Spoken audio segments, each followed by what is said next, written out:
رسول اللہ ان پر خصوصی نگاہ کرم فرماتے ہیں، وہ حضور کی نگاہوں میں ہوتے ہیں۔ رسول اللہ کا باپ کا سایہ نہیں ہوتا تو حضور پرسنل اٹینشن دیتے ہیں اپنے امت کے ان بچوں کو جن کے سروں پر باپ کا سایہ نہیں ہوتا۔ یتیموں سے پیار کرنا رسول اللہ کو بہت پسند ہے، کیونکہ اللہ نے ان کو بھی یتیم پیدا فرمایا تھا۔ تو حضرت صابر پاک بھی، حضرت صابر پاک بچپنے میں یتیم ہوئے، حضرت غوث پاک بچپنے میں یتیم ہو گئے۔ اس طرح آپ کو بہت سے اہل اللہ ملیں گے جو بچپنے میں جنہوں نے اپنے والد کو کھویا ہے، کم عمر میں جنہوں نے اپنے والد کو کھویا ہے۔ صابر پاک کے والد کا انتقال ہو گیا۔ آپ کی جو بہن، آپ کی جو والدہ ہیں وہ حضرت بابا فرید الدین گنج شگر کی سگی بہن ہیں۔ تو اس طرح حضرت بابا فرید آپ کے ماموں ہوتے ہیں۔ بچپنے میں آپ کو 8 سال کی عمر میں لے جا کر بابا فرید کے پاس حضرت صابر پاک کی والدہ نے چھوڑ دیا کہ آپ، میرا بچہ آپ کے حوالے ہے۔ حضرت بابا فرید الدین گنج شکر نے بہت محبت کی حضرت صابر پاک سے، بے پناہ الفت کی حضرت صابر پاک سے، اور صابر پاک کو بھی بڑا تعلق، بڑی محبت، بڑی عقیدت تھی اپنے پیر حضرت بابا فرید الدین گنج شکر سے، قدس اللہ تعالیٰ سرہ العزیز۔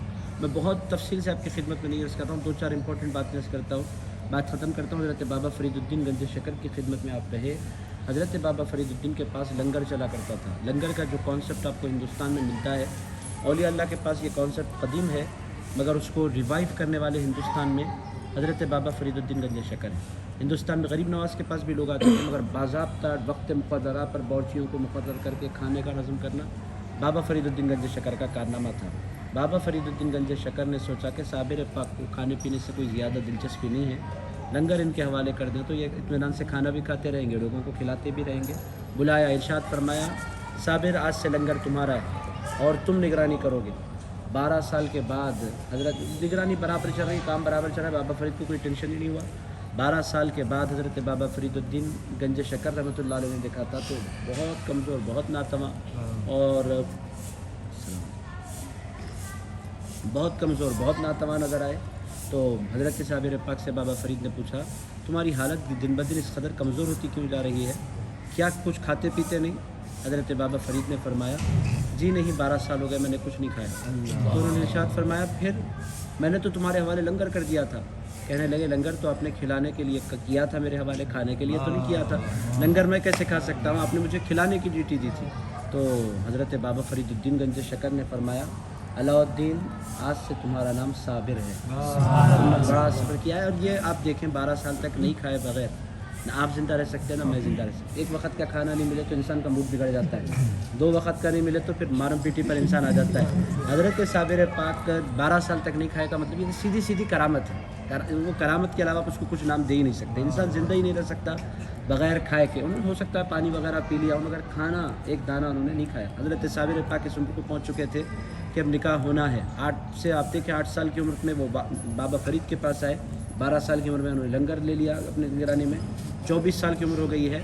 ان کی والدہ نے چاہا کہ نکاح کریں حضرت صابر پاک کا۔ حضرت صابر پاک کا نکاح کا جب ارادہ ان کی والدہ نے کیا تو انہوں نے سیدھا بابا فرید الدین گنج شکر سے کہا کہ میں چاہتی ہوں کہ آپ میرے بیٹے کو اپنا داماد بنائیں۔ انہوں نے کہا، اے میری بہن، تم نہیں جانتی کہ صابر کی کیفیات کیا ہیں، یہ نکاح نہیں کر سکتے، ان کی کیفیات یہ نہیں ہے، ان کا قلبی لگاؤ ان چیزوں کی طرف ہے ہی نہیں، یہ دن رات مولا کی محبت میں غرق رہتے ہیں، جو بھی نکاح کرے گا اس کا نقصان ہوگا۔ انہوں نے کہا، آپ اس واسطے میرے بچے کو بچے نہیں دینا چاہتے کہ وہ یتیم ہے؟ انہوں نے کہا، بات یہ نہیں ہے، میں اس کی طبیعت دیکھ رہا ہوں، یہ میرا مرید ہے، بچپنے سے میں اس کو دیکھ رہا ہوں، میرا بھانجا ہے، یہ نہیں کر پائیں گے نکاح۔ انہوں نے فرمایا، آپ اگر نہیں دینا چاہتے تو کھلا بول دیجیے، آپ کھلا بول دیجیے کہ غریب ہے اور یتیم ہے، آپ نہیں دینا چاہتے۔ حضرت بابا فرید نے فرمایا، صابر کو کیوں نہیں دینا چاہوں گا، بات میں نے کہہ دی ہے۔ ارشاد فرمایا، دینا چاہیں دیں ورنہ آپ کی مرضی۔ تو بہن کا دل رکھنے کے لیے حضرت بابا فرید الدین گنج شکر نے اپنی بیٹی کا نکاح صابر پاک سے کر دیا۔ حضرت صابر پاک کا معمول کیا تھا؟ حضرت صابر پاک ارشاد فرماتے ہیں کہ میری زندگی کی کوئی رات ایسی نہیں گزری جس میں میں نے 2000 مرتبہ اپنے آقا پر درود نہ پڑھا۔ کم سے کم ہر روز رات حضرت صابر پیا کلیری 2000 مرتبہ درود پڑھتے تھے۔ حضرت صابر پاک کا معمول تھا یہ، ان کا لگاؤ تھا حضور پاک علیہ السلام کی ذات مبارکہ سے۔ نکاح ہوا، حضرت صابر پاک قدس اللہ تعالیٰ سرہ العزیز کی زوجہ پاک بابا فرید کی بیٹی بیٹھی رہیں، نہ ان کی عبادتیں ختم ہوتی ہیں، نہ ان کی ریاضتیں ختم ہوتی ہیں، وہ مصلی پر بیٹھے ہیں، نکاح کر دیا گیا۔ قبول کرنا جیسا نکاح قبول ہوا، ماموں بیٹھے تھے سامنے، پیر بیٹھے تھے سامنے، ضرورت نہیں ہوئی کہ میں نے قبول نہیں کیا۔ اب کیسے بولیں گے کہ نکاح قبول نہیں کیا؟ نکاح قبول کیا، مگر ان کا قلبی لگاؤ نہیں۔